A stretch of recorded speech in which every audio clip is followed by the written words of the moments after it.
कहानी की शुरुआत में हम साइबेरिया की एक जेल को देखते हैं जहां ढेर सारे जर्मन सोल्जर्स को रखा गया था। दरअसल वर्ल्ड वॉर 2 के खत्म होने के बाद रूस ने बहुत से जर्मन सोल्जर्स को बंदी बना लिया और उनसे कोयले की खदान में काम करवाने लगी। हालांकि इस जेल की सिक्योरिटी काफी कम थी, लेकिन इसके बावजूद भी कोई इस जेल से भागने की कोशिश नहीं करता था, क्योंकि इस जेल के चारों तरफ खतरनाक बर्फानी बर्फ थी और यह जेल किसी भी इंसानी बस्ती से 15,000 किलोमीटर दूर थी। इसलिए अगर कोई कैदी इस जेल से भाग भी गया तो साइबेरिया की जमा देने वाली ठंड में उसकी मौत होना पक्का है। हालांकि इन कैदियों में एक कैदी ऐसा भी था जो इस जेल से भागकर अपनी पत्नी और बेटी के पास जाना चाहता था। उस कैदी का नाम क्लेमन था, जिसे इस जेल में पूरे 19 साल की सजा काटनी थी। पर क्लेमन किसी भी हाल में इस जेल से भागना चाहता था, क्योंकि वह अपनी सारी जिंदगी एक कैदी बनकर नहीं बिता सकता था। अब एक दिन क्लेमन को भागने का मौका मिल गया और वह एक कोयला ले जाने वाली मालगाड़ी में बैठकर इस जेल से भाग निकला। अब जेल के बाहर जब उसने खुले आसमान में सितारों को देखा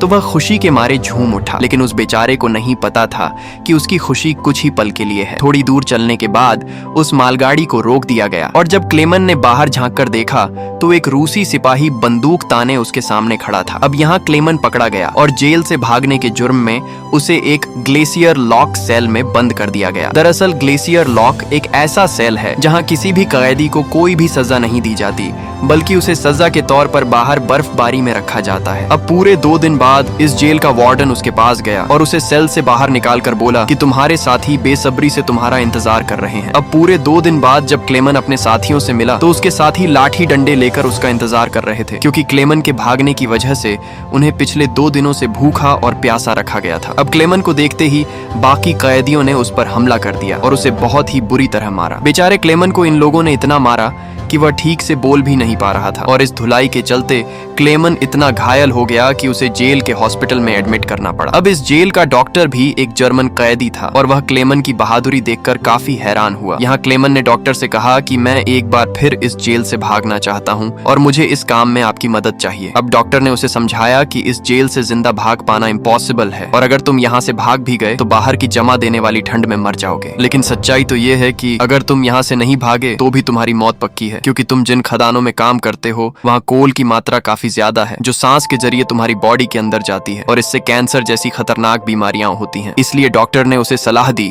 कि तुम्हें एक आखिरी बार इस जेल से भागने की कोशिश करनी चाहिए। इसके बाद डॉक्टर ने अपने सारे गर्म कपड़े और जूते और भी बहुत कुछ निकालकर क्लेमन को दे दिया और उसे समझाया कि रशियन सैनिक अपना खाना रेलवे लाइंस पर छुपा कर रखते हैं। इसके साथ ही उसने क्लेमन को एक बंदूक भी दी ताकि वह अपनी सुरक्षा कर सके। दरअसल डॉक्टर ने यह सारा सामान इसलिए ही इकट्ठा किया था क्योंकि वह खुद भी इस जेल से भागना चाहता था, पर 1 महीने पहले उसे पता चला कि वह एक डार्क सेल कैंसर का मरीज है और जिंदा रहने के लिए उसके पास 1-2 हफ्तों से ज्यादा का टाइम नहीं है। अब यहाँ उसने क्लेमन को एक निशानी दी और उससे कहा कि अगर तुम जिंदा बच गए तो मेरी फैमिली तक यह अमानत पहुंचा देना और उनसे कहना कि अब मैं इस दुनिया में नहीं हूँ। अब रात के अंधेरे में क्लेमन एक बार फिर से भाग निकला और इस बार मालगाड़ी में बैठने के बजाय उसने पैदल चलने का फैसला किया। अब जब अगली सुबह वार्डन को यह पता चला कि क्लेमन जेल से भाग चुका है तो वह डॉक्टर से पूछताछ करने के लिए उसके कमरे में पहुंचा, लेकिन उसके आने से पहले ही डॉक्टर ने अपनी जान ले ली थी। इसके बाद वार्डन ने बहुत से रशियन सैनिकों को क्लेमन की तलाश में भेजा, पर कई हफ्तों तक ढूंढने के बाद भी उन्हें क्लेमन का कुछ भी पता नहीं चला। अब सबको लग रहा था कि क्लेमन उस ठंड में जमकर मर चुका होगा, पर वार्डन यह जानता था कि क्लेमन बहुत ही स्ट्रॉन्ग और पावरफुल इंसान है, वह इतनी आसानी से हार नहीं मानेगा और इसलिए उसने इस सर्च ऑपरेशन को कंटिन्यू करने का आदेश दिया। वहीं दूसरी ओर हम क्लेमन को देखते हैं जो पूरे जोश के साथ बर्फीले तूफान को पार करते हुए आगे बढ़ रहा था। अब जेल से भागने के 9 दिन बाद उसे अचानक कुत्तों के भौंकने की आवाज सुनाई दी और जैसे ही वह पीछे मुड़ा तो उसने एक स्लेज को अपनी तरफ आते हुए देखा। अब इससे पहले कि वह भाग पाता वह स्लेज उसके पास पहुंच गया और उसे कुचलता हुआ आगे निकल गया। तभी क्लेमन की नींद खुली और उसे एहसास हुआ कि वह तो सिर्फ एक सपना देख रहा था। दरअसल क्लेमन पिछले 9 दिनों से पैदल चल रहा था और अब उसका खाना भी खत्म हो चुका था और भूख और थकान के चलते उसका आगे बढ़ पाना मुश्किल हो रहा था। लेकिन इसके बावजूद भी क्लेमन ने हार नहीं मानी और जैसे तैसे करके आगे बढ़ता रहा। अब कुछ दिनों तक चलने के बाद क्लेमन की बॉडी ने भी जवाब दे दिया और वह भूख के मारे बेहोश हो गया। अब कुछ घंटों बाद जब उसे होश आया तो उसने अपने आसपास एक अजीब सी आवाज सुनी। तभी उसने एक सील को देखा और यह देखते ही उसकी आंखें चमक उठी, क्योंकि वह सील उसके जिंदा रहने की आखिरी उम्मीद थी। अब उसने फौरन अपनी बंदूक निकाली और पूरी ताकत के साथ उस सील पर निशाना लगाने लगा, पर उसका यह निशाना चूक गया और वह सील वहां से भागने लगी। अब क्लेमन भी फटाफट उसके पीछे भागा, लेकिन जैसे ही वह गोली चलाता उससे पहले वह सील एक चट्टान के पीछे चली गई। अब इससे पहले कि वह सील पानी में जाती, क्लेमन ने अपनी आखिरी गोली चलाई और लकीली इस बार उस सील को गोली लग गई। अब यह देखकर क्लेमन खुशी के मारे झूम उठा, क्योंकि अब उसे बाकी के सफर में खाने की परेशानी नहीं करनी पड़ेगी। अब आज कई दिनों बाद क्लेमन ने भरपेट खाना खाया और थोड़ा आराम करने के बाद अपने इस सफर को दोबारा स्टार्ट किया। अब इतने लंबे सफर में क्लेमन बिल्कुल अकेला था और उसके चारों तरफ बर्फ के अलावा और कुछ नहीं था। अब इस माहौल में उसकी मानसिक हालत खराब हो सकती थी, इसलिए वह लगातार खुद से बातें करता और पॉजिटिव चीजें बोलकर खुद को आगे बढ़ने के लिए मोटिवेट करता। इसके साथ ही वह बीच बीच में कंपास के जरिए अपनी दिशा देखता, ताकि वह इस बर्फीले मैदान में कहीं भटक न जाए। अब ऐसे ही दिन गुजरते गए और 3 महीनों तक लगातार चलने के बाद क्लेमन को इस बर्फीले मैदान में एक छोटा सा ट्री दिखाई दिया। अब इस पेड़ को देखकर क्लेमन खुशी के मारे झूम उठा और भागकर इस पेड़ को गले से लगा लिया। दरअसल ये पेड़ इस बात का संकेत है कि लगातार 2 महीनों तक चलने के बाद क्लेमन आर्कटिक सर्कल से बाहर आ चुका है। वहीं दूसरी ओर हम वार्डन को देखते हैं, जो अब भी क्लेमन की तलाश में था और उसने अपनी सर्च पार्टी को यह आदेश दिया कि वे 700 किलोमीटर की लिमिट में क्लेमन की तलाश करें। वहीं दूसरी ओर क्लेमन एक जंगल से होता हुआ आगे बढ़ रहा था कि तभी वहां पर एक बर्फीला तूफान आ गया। अब यह तूफान इतना तेज था कि बहुत से बड़े बड़े ट्री भी जमीन से उखड़कर नीचे गिरने लगे। अब जैसे ही क्लेमन ने आगे बढ़ने की कोशिश की तो एक बड़ा सा पेड़ सीधे उसके ऊपर आ गिरा। हालांकि क्लेमन की किस्मत अच्छी थी, क्योंकि जैक और मिटन नाम के 2 आदमी जो जंगल में सोने की तलाश कर रहे थे, उन्होंने क्लेमन को देख लिया और समय रहते उसकी जान बचा ली। इसके बाद यह तीनों एक साथ आगे बढ़े और कई दिनों तक चलने के बाद इस बर्फीले क्षेत्र की भूल भुलैया जैसे मैदान से बाहर आ गए। अब उन्हें रास्ते में एक छोटी सी नदी मिली और इस नदी को पार करने के लिए इन तीनों ने लकड़ी की एक बोट बनाई। अब नदी पार करते समय ये तीनों आपस में बातें करने लगे और एक दूसरे को अपना अपना इंट्रोडक्शन कराने लगे और साथ ही अपने अपने बचपन के किस्से बताने लगे। लेकिन इसी बीच नदी का बहाव काफी तेज हो गया और उनकी यह छोटी सी बोट आउट ऑफ कंट्रोल हो गई। अब इसी बीच जैक का बैलेंस बिगड़ गया और वह सीधा पानी में गिर पड़ा। अब क्योंकि जैक को तैरना नहीं आता था, इसलिए वह नदी में डूबने लगा। यह देखकर क्लेमन ने पानी में छलांग लगा दी और जैसे तैसे करके जैक को किनारे तक ले आया। वहीं दूसरी तरफ मिटन ने इन दोनों को मरने के लिए छोड़ दिया और राफ्ट लेकर अकेला आगे बढ़ गया। अब थोड़ी देर बाद मिटन एक झोपड़ी तक पहुंचा, जहां वह जैक के साथ रुका हुआ था। अब यहाँ उसके मन में लालच आ गया और उसने जैक को मरा हुआ मानकर उसके हिस्से का कीमती सोना और उसकी बाकी चीजें चुरा ली। लेकिन थोड़ी ही देर बाद क्लेमन और जैक भी उस झोपड़ी तक आ पहुंचे। अब मिटन के इस धोखे और गद्दारी से जैक को काफी गुस्सा आया और उसने गोली मारकर उसकी जान ले ली। इसके बाद क्लेमन और जैक ने अपना अपना सामान बांधा और अपने इस सफर को दोबारा शुरू किया। ये दोनों कई महीनों तक ऐसे ही चलते रहे, सिर्फ इस उम्मीद में कि उन्हें कोई इंसानी बस्ती मिल जाए। अब एक बार फिर सर्दियों का मौसम आ गया और आसपास के हरे भरे जंगल बर्फ की सफेद चादर में ढक गए। अब क्योंकि जैक का सामान काफी भारी था, इसलिए उसे बर्फ में चलने में थोड़ी प्रॉब्लम हो रही थी। यह देखकर क्लेमन ने उसका बोझ कम करने की कोशिश की और उससे बोला, तुम थोड़ी देर के लिए अपना सामान मुझे दे दो। अब यहाँ जैक को लगा कि शायद क्लेमन भी उसका सोना चुराना चाहता है, इसलिए उसने क्लेमन पर हमला करके उसे बेहोश कर दिया। अब थोड़ी देर बाद जब क्लेमन को होश आया तो उसने भेड़ियों के एक झुंड को अपनी तरफ आते हुए देखा। अब अपनी जान बचाने के लिए वह एक पेड़ के ऊपर चढ़ गया, पर ये खूंखार भेड़िए उसका पैर पकड़कर उसे नीचे खींचने लगे। अब क्योंकि वह पेड़ काफी पतला था, इसलिए वह बीच से टूटकर नीचे गिर गया और अब यहाँ तो क्लेमन की मौत पक्की थी। पर लेकिन तभी वहाँ पर गोली चलने की आवाज आई और जब क्लेमन ने अपनी आंखें खोली तो उसने सभी भेड़ियों को मरा हुआ पाया। दरअसल इस इलाके के शिकारी लास्ट मोमेंट पर आकर उसकी जान बचा लेते हैं। इसके बाद वे क्लेमन को उठाकर अपने गांव ले गए, जहां गांव के बाकी लोगों ने उसका इलाज किया। अब सालों की मेहनत के बाद आखिरकार क्लेमन एक इंसानी बस्ती तक पहुंच गया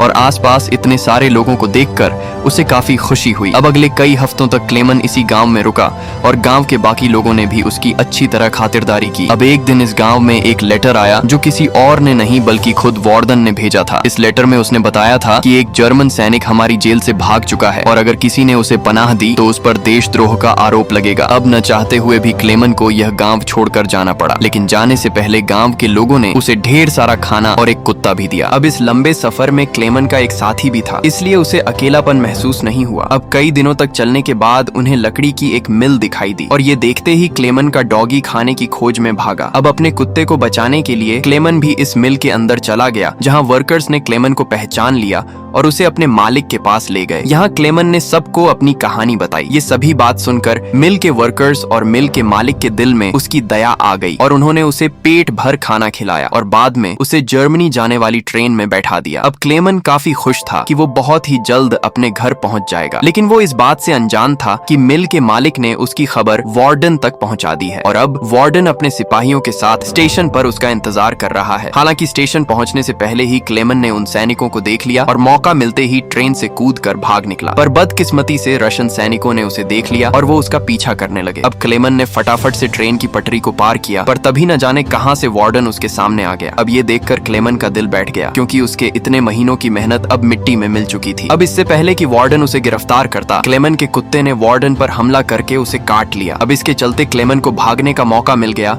और वो पूरी जान लगाकर यहाँ से भागने लगा, लेकिन तभी उसे गोली चलने की आवाज आई और जब उसने पीछे मुड़कर देखा तो उसने अपने कुत्ते को मरा हुआ पाया। अब ये देखकर क्लेमन को काफी दुख हुआ, लेकिन इसके बावजूद भी वो रुका नहीं और अपनी पूरी ताकत से आगे बढ़ता रहा। उसके बाद वो ब्रिज के ऊपर चढ़ा और नीचे से गुजर रही ट्रेन पर कूदकर यहाँ से भाग निकला और कुछ इस तरह वो वार्डन के हाथों से फिर बच निकला। अब ऐसे ही दिन गुजरते गए और क्लेमन धीरे धीरे इस सफर में आगे बढ़ता रहा। अब देखते ही देखते साल 1952 आ गया और अब क्लेमन को जेल से भागे हुए पूरे 3 साल हो चुके थे। अब फिलहाल वो सेंट्रल एशिया में था और एक गांव के मेले में उधर उधर भटक रहा था। अब इस मेले में उसने खाने पीने की तरह तरह की चीजें देखी, पर बदकिस्मती से क्लेमन के पास पैसे न होने की वजह से वह ये चीजें नहीं खा पाया और अब ये बेचारा आगे निकल पड़ा। तभी उसकी नजर वहाँ 2 लड़कियों पे पड़ी जो रशियन पराठे बेच रही थी। क्लेमन बेचारे का ये सब खाने का दिल तो किया, पर उसके पास इसके खाने के पैसे नहीं थे, इसलिए वह निराश होकर आगे बढ़ गया। पर तभी उनमें से एक लड़की को उस पर तरस आ गया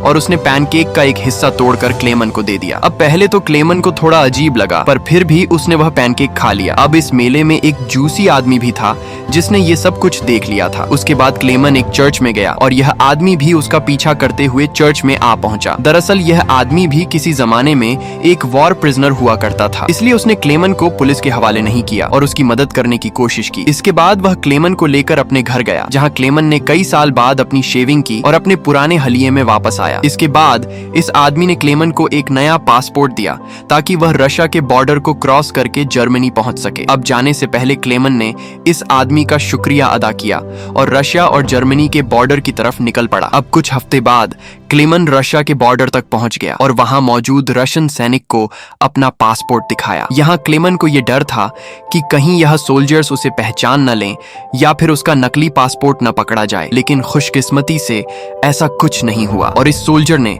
क्लेमन को बॉर्डर क्रॉस करने की परमिशन दे दी। अब यह देखकर क्लेमन को इतनी खुशी हुई कि वह चाहकर भी अपनी हंसी नहीं रोक पा रहा था। अब फाइनली वह इस ब्रिज के ऊपर आ गया, जिसे क्रॉस करते ही वह अपने देश जर्मनी में पहुंच जाएगा। पर जैसे ही वह आधे रास्ते तक पहुंचा, उसकी आंखों पर एक तेज रोशनी आई और जब उसने आंखें खोली तो उसने वार्डन को अपने सामने पाया। अब जब क्लेमन ने पीछे मुड़कर देखा तो वह अभी भी रशिया की जमीन पर था और इसका मतलब यह था कि वार्डन अब भी उसे गिरफ्तार कर सकता है। अब यहाँ क्लेमन का दिल टूट गया, क्योंकि उसकी इतने सालों की मेहनत अब मिट्टी में मिलने वाली थी। लेकिन तभी कुछ ऐसा हुआ जिसकी उम्मीद खुद क्लेमन को भी नहीं थी। यहाँ वार्डन ने उसका रास्ता छोड़ दिया और उसे आगे जाने की परमिशन दे दी। अब पहले तो क्लेमन को यकीन नहीं हुआ, पर फिर भी वह हिम्मत करके आगे बढ़ा। दरअसल वार्डन क्लेमन के जिंदा रहने के जज्बे और उसकी बहादुरी को देखकर काफी इम्प्रेस्ड हुआ, इसलिए उसने क्लेमन को गिरफ्तार नहीं किया और उसे अपने देश में वापस जाने दिया। अब फाइनली क्लेमन ने इस बॉर्डर को क्रॉस किया और अपने देश जर्मनी पहुंच गया। इसके बाद वह अपने घर गया, जहां उसने अपनी बेटी और वाइफ को देखा। अब थोड़ी देर बाद वह दोनों चर्च में जाने के लिए घर से निकले तो क्लेमन भी उनका पीछा करते हुए चर्च में आ गया। अब चर्च के अंदर क्लेमन की बेटी ने उसे पहचान लिया और भागकर अपने फादर को गले से लगा लिया। अब इतने सालों बाद क्लेमन को जिंदा देखकर उसकी वाइफ की खुशी का तो ठिकाना नहीं था। फाइनली इन तीनों ने एक दूसरे को गले लगाया और इसी के साथ ये शानदार मूवी यहाँ पर एंड हो गई। अगर आपको ये वीडियो अच्छी लगी हो तो इसे लाइक कर देना और चैनल को सब्सक्राइब कर देना।